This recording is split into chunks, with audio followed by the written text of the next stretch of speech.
Hello, I'm Scott Eisner. I'm currently at Traffic Jams Motorsports in Beaufort, Georgia. Started in this industry in 1992. Found my way to Traffic Jams last year, May 2023.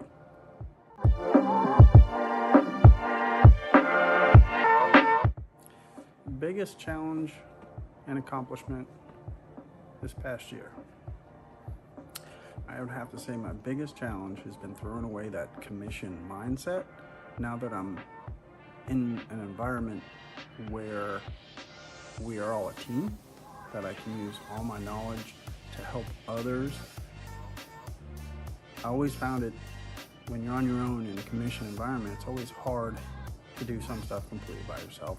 It's always nice to have a whole team, a whole bunch of people with so much more knowledge, maybe an outside look in, willing to accept their help, and for them to accept my help has been huge. And it's been tough since I've been in this business 30-something years, and it's always been commission. It's nice to be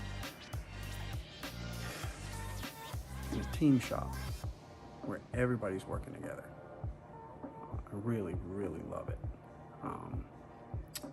That was the biggest challenge. My biggest accomplishment for the year is that I have finally made it to the point to buy a home for my family.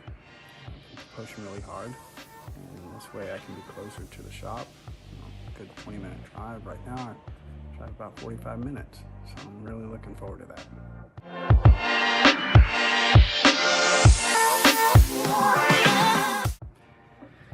I'd like to say I'm professionally fun. I like to bring laughter and humor to the shop environment. Our jobs can be very tedious, very stressful, very demanding, and I try to find the fun in it. There's always, that 2 seconds of somebody to say something that just gives you a smile, a laugh, just breaks up that stressful environment that sometimes we find ourselves in. So other things around the shop influence, I would say, I'm a bit of a pack rat. I have this unique gift to hold on to little bitty things. So if anybody in the shop ever needs anything, they always seem to venture over my way and dig through my toolbox for an odd 3-pin connector for some plug. And weirdly enough, I have it. So the other gift I have is I'm a walking fitment guide. I remember vehicles visually, like photographic. I can remember speaker sizes for pretty much every car, dash kit part numbers, wiring kit part numbers, antenna adapters. So usually the sales team or whoever is running around, they'll come and ask me real quick. It seems to be like I'm a bit of a walking encyclopedia for metro part numbers. I guess it's just I've been using those same numbers for my whole life. So I don't mind it. It's fun.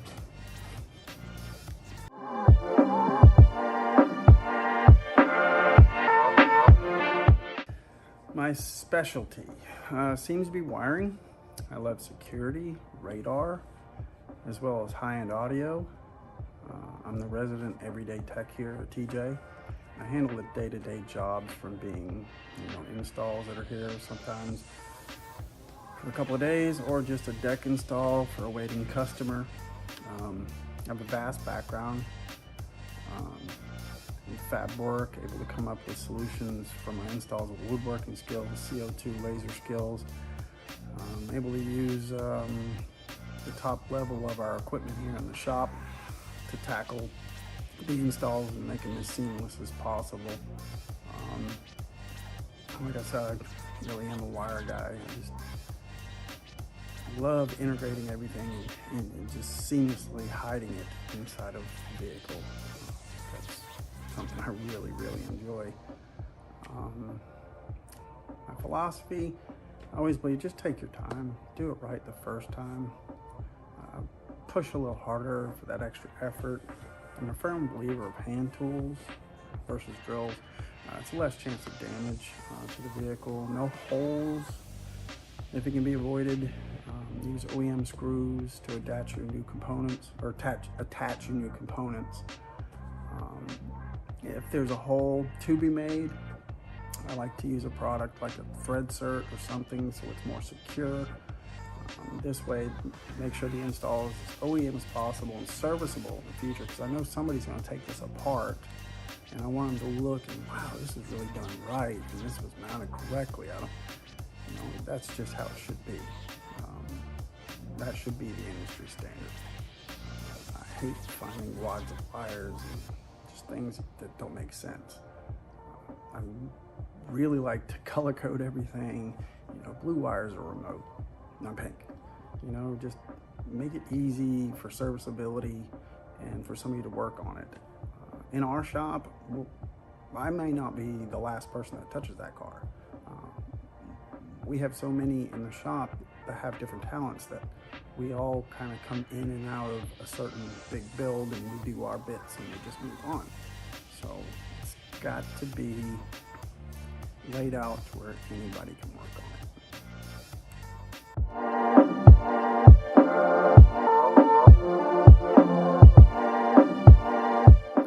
I would like all my customers that I interact with, I would like them to have a very fun experience. I want them to have a few laughs. I want them to leave the shop being able to enjoy everything that they had installed, all the products.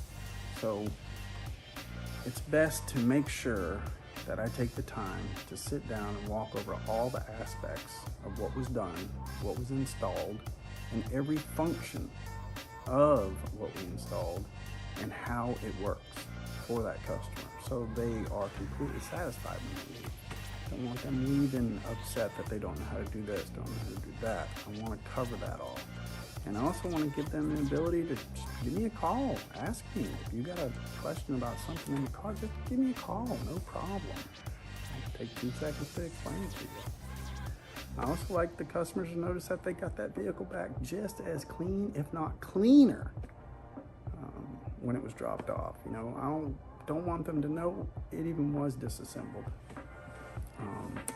When I freshly get it back installed, we go back, we clean our handprints off of it, and make sure there's no signs of us being in that vehicle. We also make sure we wrap everything up, everything's protected, so we don't have any options of maybe damaging a customer's car. So I definitely want the customers to be super happy with everything.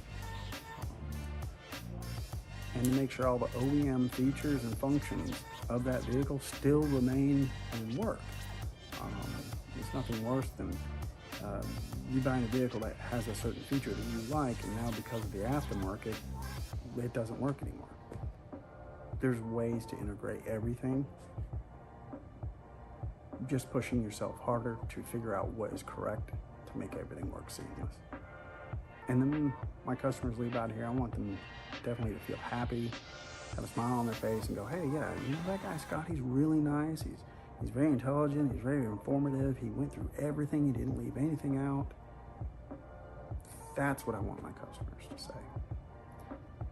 And then I want them to tell them to, tell their friends to come see us at Traffic.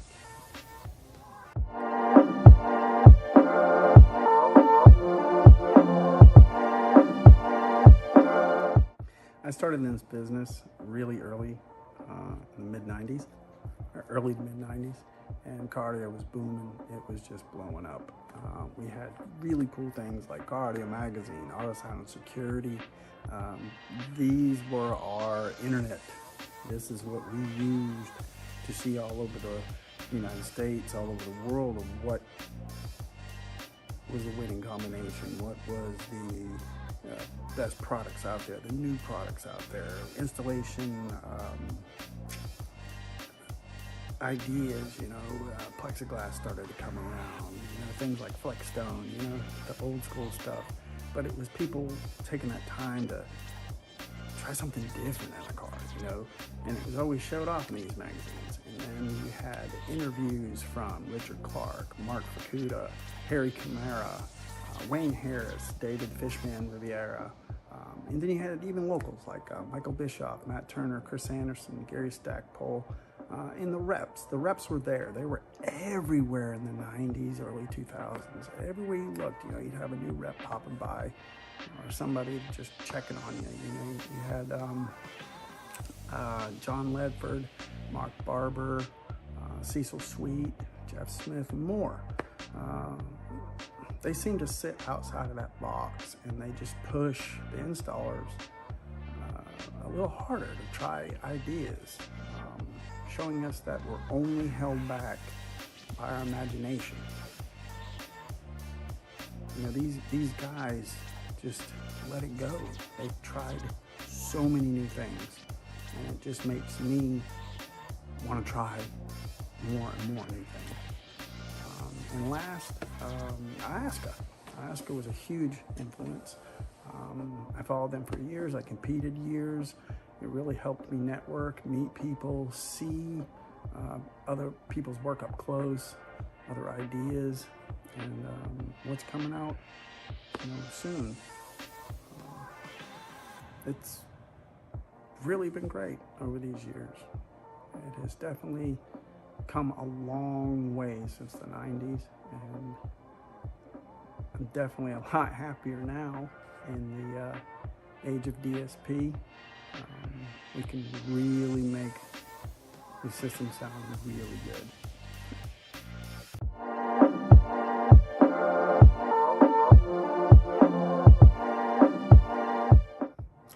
I do believe I should be in the top 50. I love coming to work every day. I love working every day. I love this industry. I love everybody in it. I've been in it since the early 90s, and I asked as many questions as I could when I was young. I was a sponge. I still am a sponge. Just keep asking questions and striving to get as more information crammed into your head as possible, because things are moving. New tech coming out every day, and it's how I learned to integrate and adapt to the current product line. I have the will and the want to succeed that drives me to use my free time to find ways to better my work process, from training to new tools. I'm always evolving. I bought a CO2 laser back in 2016, and it has been a game changer for car audio. The ability to custom cut parts for seamless install, and less time in the wood shop. I'm an everyday car guy, everyday installer, and sometimes I feel we get overlooked by the finished wow pics, that get posted from the fabrication guys. Who wants to see pictures of terminated wires and heat shrink? But I play a very important role in our shop and in this industry. I keep the shop moving on a daily basis, taking care of all the customers on day to day. I do have my glory photos here in there. I post them all the time. I post most of my installs every day online somewhere, on our page or my personal page. I think we get overlooked a little. The fab guys, they throw out their wow pictures of finished installs, and those look way cooler than stuff you can't really see that's been integrated into the car. But those jobs have to be done. Those jobs are what you go on and pay the bills too. It's not always playing with a trunk with custom fiberglass. It takes time. We have fab guys for that, and they do great work. And even if they're tied up, they'll come over and say, "Hey, do you mind? I don't mind firing up the laser, cutting out some acrylic, and custom sanding some Bronco dash plates to make some speaker brackets." So I have the ability to jump all over the shop. Whatever really needs to be done, I'm right there.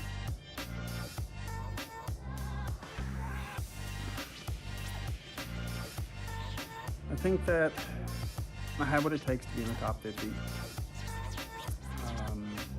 I'd say the top 12 would be reserved for those really high-end fab guys. But the top 50, those are the guys that have been in this industry for a really long time. And we're in this industry still because we have that ability to keep going. That pushes us to strive to be better, to learn, and not get outplayed by the new tech that comes out. I want to be ahead of that.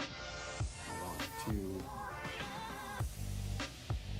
pretty much know about stuff even before it hits the shelves for the consumers.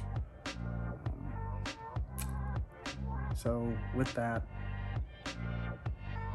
I would love to be in the top 50 for 2025.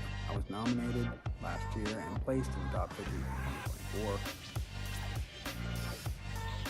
because I have the ability to grow and adapt with the new tech that's coming out daily. And this year I'm going to be pushing myself to learn 3D modeling and get that going as well. So I hope I can round up enough votes to make it in that top 50 this year.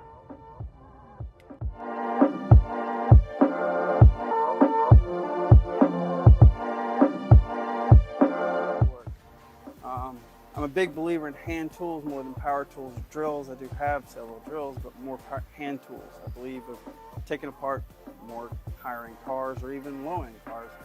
Over torquing, things like that, or scratching interiors is just bad. So I'm a real believer in the old screwdrivers versus the power drills. Multiple pliers for everything, every socket, extension, even crazy little things that are just hard to manipulate. Like everybody has to have one of these little guys. Some screws are just so tight to get out of cars.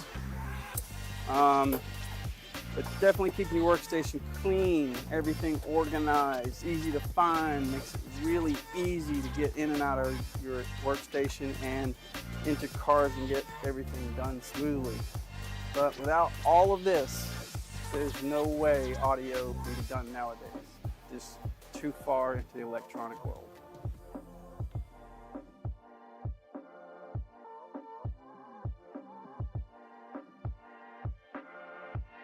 It's music, so it's not so quiet here in the shop. And let me get in my toolbox. Top left, some of my keys and little stuff, USBs, things like that. Testing cables for everything, just about. Big drawer, of course, my sockets, socket wrenches, because I get in the drawer daily. Cutters and crimpers, pliers, Allens, wrenches, drills, more wrenches. On my unibits, drill bits. Here we got some pliers again. Specialty drawer. So this is where all the panel tools are. The tiny little hook tools, pick tools, plastic pick tools, plastic tools for dashboards, soft panel pieces, removables, and hards. Let's see, next one, there's some screwdriver drawer. Yeah, nut drivers, screwdrivers, torque bits, etc. Right angles, if there's tight spaces. Grits, hole saws, tape measures. Bottom drawers where I keep all my pack rat. So I keep all these little screws, little connectors, little wires, little pieces, stuff, antennas, just anything. Anybody asks me in the shop, I usually have it. So, here, this is all my knives, X-Acto knives, metal cutting, some file sets, drill bits. All these are my drill bits. Last one is all my hammers, my new air. This little guy, love that little thing. But let's see, down here, all my air tools. a bit of a mess right now, so I do have to do some cleanup. Definitely all my air tools hiding in here. Nail gun, air saws, reciprocating saws, impact, sanders, palm sanders, die grinders, right angled grinders, nail gun down there. Got another sander there. Really need more room. I'm about to buy another toolbox. I've got more tools at home and another Snap-on toolbox. Thinking about bringing it up here too. So that is my area.